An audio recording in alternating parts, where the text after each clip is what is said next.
Kal Kadosh Shalom Uvracha. Nous allons, Be'ezrat Hashem, ce Shabbat, commencer à nouveau le livre de Bereshit et la Torah, d'une manière générale, avec une paracha, bien entendu, parasha de Bereshit, qui va relater toute la création du monde et la première fois où Akadosh Baruch Hu se dévoile dans la réalité. Si on fait attention, nous avons terminé la Torah avec la paracha de Vezot HaBeracha, où c'était une bracha que c'était Akadosh Baruch Hu qui disait à Moshe, et les dernières paroles de Moshe Rabbeinu, et donc cette beracha, cette bénédiction que Moshe va formuler pour les Bnei Israël et pour chaque tribu du peuple juif. Et on va commencer le livre de Bereshit justement avec la lettre Bet. Et les Chachamim nous disent que la Torah se termine avec la bracha de Moshe Rabbeinu.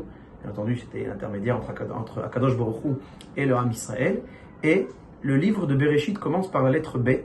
Et les Chachamim disent dans le Midrash que la lettre Bet, c'est justement cette notion de bracha, cette notion de bénédiction. Quand on parle d'une bracha, plus exactement, en hébreu, étymologiquement, une bracha, c'est un flux divin.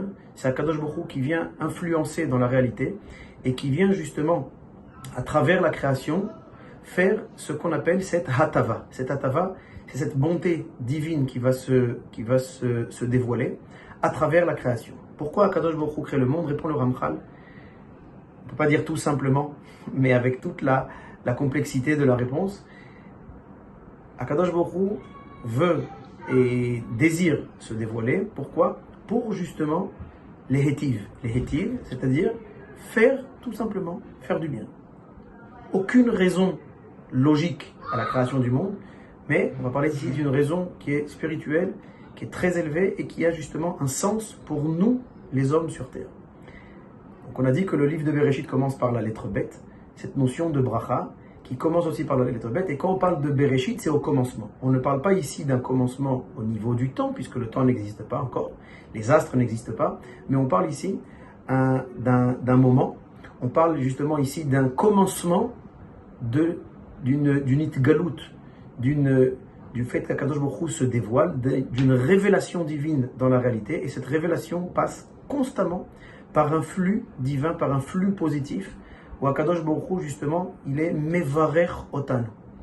Alors on ne peut pas dire vraiment qu'il nous bénit, bien sûr qu'il nous bénit, mais c'est beaucoup plus qu'une bénédiction, c'est un flux divin dans la réalité qui n'a pas cessé et qui ne cessera pas depuis la création, depuis le début de la création du monde. Et on voit ça juste au début du livre de Bereshit, comme on a dit, qui commence par la lettre Bet. Mais si on fait attention, les premiers mots de la Torah, Bereshit, bara Elohim. Donc on dit qu'Akadosh Baruch Hu a créé au commencement, donc Akadosh Baruch Hu se dévoile. Et si on fait attention, le fameux Rabbi Yaakov Baal HaTurim, un des piliers de la halacha, Chacham d'Allemagne, d'Espagne, qui était en Allemagne, en Espagne au XIVe siècle, explique la chose suivante. Bereshit bara Elohim se termine par les lettres Taf, Bereshit, donc un Taf, bara, la fin du mot bara c'est un Aleph, et Elohim, Shem Hashem, Mem. Ça forme le mot Emet. Ça veut dire qu'Akadosh Baruch Hu se dévoile, mais Akadosh Baruch Hu se dévoile d'une telle manière où c'est une vérité divine, la parole d'Akadosh Baruch Hu, le message divin qui se dévoile à travers la création. Donc on a ici un double, on peut dire ici deux axes. L'axe de la hatava, de la bracha, et l'axe du emet. C'est une hatava, c'est Akadosh Baruch Hu ne vient pas faire le bien sans aucun but, mais vient faire le bien, vient donner justement, et vient influencer le monde, et donne ce flux divin pour justement que cette vérité, ce message spirituel se dévoile. Et il y a ici un grand message pour le Ham Israël. Le Ham Israël qui apprend justement du livre de Bereshit, on n'apprend pas de halachot, mais on apprend une chose, on apprend les midot. Tout le livre de Bereshit parle d'une seule chose, des vertus qu'un homme, un juif, doit avoir. Et on va commencer, avant de parler des vertus de nos avot, des patriarches et des matriarches, on va d'abord parler des vertus d'Akadosh Baruch Hu pour que nous, justement, à l'échelle individuelle, pour que nous puissions prendre exemple. Donc on a ici ces deux midot, cette bracha et ce emet. Ça veut dire quoi? lorsqu'un juif arrive dans la réalité, Akadosh Baruch Hu nous dit, vous êtes à vous-même capable, vous devez maintenant, c'est votre tour de créer. Lorsque quelqu'un vient faire une mitzvah, lorsque quelqu'un vient étudier la Torah, il a une force créatrice. Les Chachamim disent qu'il y a une nouvelle réalité qui se crée. Et c'est ça la force d'une mitzvah. C'est ça la force d'un juif qui a cette possibilité, lui aussi, à son tour, avec bien entendu cette shutafut, en étant en accord avec Akadosh Baruch Hu, en s'associant à l'acte d'Akadosh Baruch Hu qui est justement la Bria, c'est d'arriver à pouvoir influencer la réalité en amenant la bracha. C'est pour ça que chaque chose que l'on va commencer dans une réalité, dans toute réalité, d'accord, on va, avant de manger, on va faire une bracha.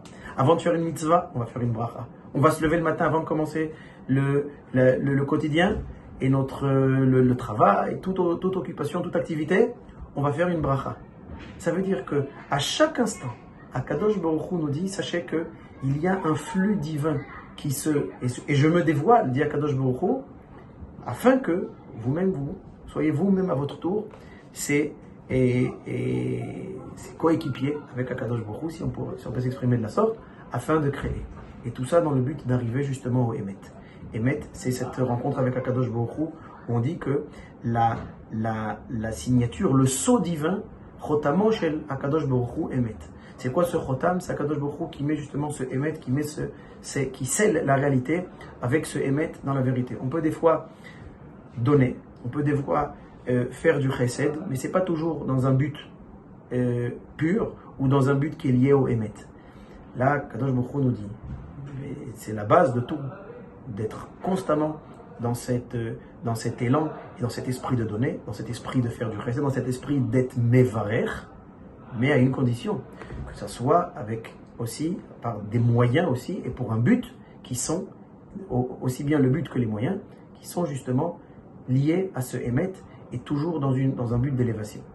On espère, Bezrat Hashem, que ce premier Shabbat de Bereshit sera pour nous une source de bénédiction, Bezrat Hashem, et que nous puissions apprendre justement comment nous-mêmes agir à notre tour et toujours être ces acteurs de bracha et de vérité. Shabbat Shalom Vorach.